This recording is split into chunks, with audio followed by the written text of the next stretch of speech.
आकाशवाणी मुंबई. नमस्कार, मी शैलेश मोहिते प्रादेशिक बातम्या देत आहे. स्पर्धा परीक्षांमधले गैरप्रकार रोखण्यासाठीचं स्पर्धा परीक्षा विधेयक 2024 आज लोकसभेत केंद्रीय मनुष्यबळ विकास राज्यमंत्री डॉक्टर जितेंद्र सिंग यांनी मांडलं. या विधेयकामुळे स्पर्धा परीक्षांमध्ये गैरप्रकारांना आळा बसेल. जम्मू काश्मीर स्थानिक स्वराज्य कायदा विधेयकही आज मांडण्यात आलं. या विधेयकामुळे जम्मू काश्मीर पंचायत राज कायदा 1989 मध्ये बदल करण्यात येणार आहेत. राष्ट्रपतींच्या अभिभाषणाबद्दल आभार प्रस्तावावरच्या चर्चेला प्रधानमंत्री नरेंद्र मोदी आज लोकसभेत उत्तर देणार आहेत. आभार प्रस्तावावर दोन्ही सभागृहात आज चर्चा सुरू आहे. कर महसुलातला राज्यांचा वाटा वित्त आयोगाच्या शिफारशींनुसार दिला जातो, असं केंद्रीय अर्थमंत्री निर्मला सीतारामन यांनी स्पष्ट केलं आहे. केंद्र सरकारनं कर वितरणात कपात करून कर्नाटक आणि इतर बिगर भाजपा शासित राज्यांवर अन्याय केल्याचा आरोप काँग्रेस नेते अधीर रंजन चौधरी यांनी आज लोकसभेत केला, त्यावर त्या उत्तर देत होत्या. शिवसेना आमदार अपात्रता प्रकरणी माजी मुख्यमंत्री उद्धव ठाकरे यांच्या पक्षानं दाखल केलेल्या याचिकेवर सुनावणी घ्यायचं सर्वोच्च न्यायालयानं आज मान्य केलं.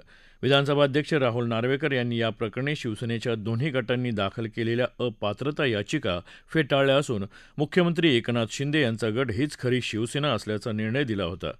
तसंच शिंदे यांनी नियुक्त केलेला प्रतोद हाच शिवसेनेचा पक्षप्रतोद असल्याचा निर्णयही त्यांनी दिला होता. त्यांचा हा निर्णय सर्वोच्च न्यायालयाच्या निर्णयाचं उल्लंघन करत असल्याचं सांगत ठाकरे गटानं सर्वोच्च न्यायालयात धाव घेतली होती. त्यावर 22 जानेवारीला सर्वोच्च न्यायालयानं नोटिसा बजावल्या होत्या आणि हे प्रकरण 5 फेब्रुवारीपर्यंत पुढे ढकललं होतं. अयोध्येला जाण्यासाठी महाराष्ट्रातून पहिली आस्था ही विशेष रेल्वेगाडी आज उत्तर मुंबईच्या भाविकांना घेऊन मुंबईतून रवाना होणार आहे. छत्रपती शिवाजी महाराज टर्मिनसहून रात्री 8:30 वाजता ही गाडी सुटणार आहे. उपमुख्यमंत्री देवेंद्र फडणवीस, भाजपा प्रदेशाध्यक्ष चंद्रशेखर बावनकुळे यांच्यासह भाजपाचे नेते या गाडीला हिरवा झेंडा दाखवणार आहेत.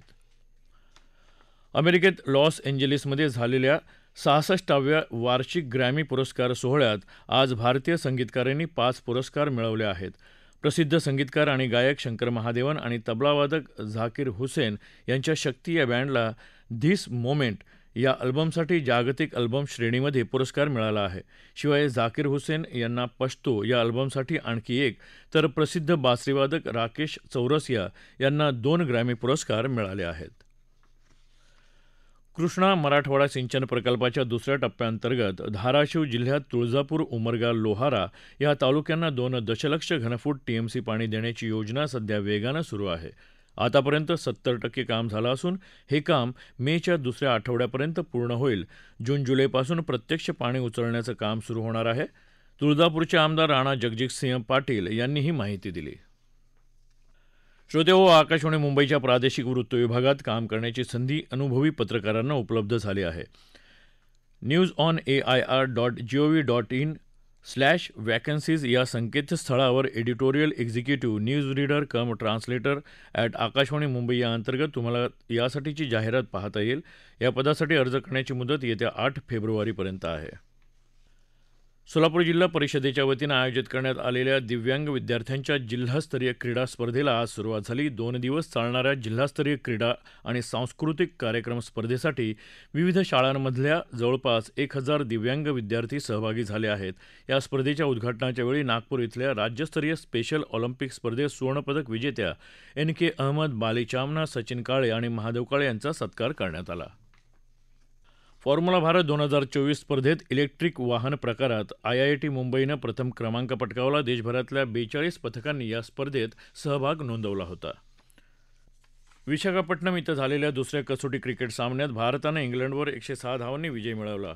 पहिल्या डावात यशस्वी जयस्वालच्या द्विशतकीय खेळीमुळे भारतानं 396 धावा केल्या, तर इंग्लंडनं 253 धावा केल्या. यामुळे मिळालेल्या 143 धावांची आघाडी भारताला विजयाकडे घेऊन गेली. दुसऱ्या डावात शुभमन गिलच्या शतकामुळे भारताला 255 धावांचा पल्ला गाठता आला. हा सामना जिंकण्यासाठी इंग्लंडला दुसऱ्या डावात 399 धावांची गरज होती. मात्र आज चौथ्या दिवशी त्यांचा डाव 292 धावांवर गुंडाळून भारतानं विजय मिळवला. 5 सामन्यांच्या या मालिकेत भारतानं 1-1 अशी बरोबरी साधली आहे. मुख्यमंत्री वयोश्री योजनेतून 65 वर्षांवरच्या नागरिकांना लाभ देण्याचा निर्णय राज्य सरकारनं घेतला आहे. आज झालेल्या मंत्रिमंडळ बैठकीत हा निर्णय घेण्यात आला. याबरोबरच आकाशवाणी मुंबई केंद्रावरचं हे प्रादेशिक बातमीपत्र संपलं. नमस्कार.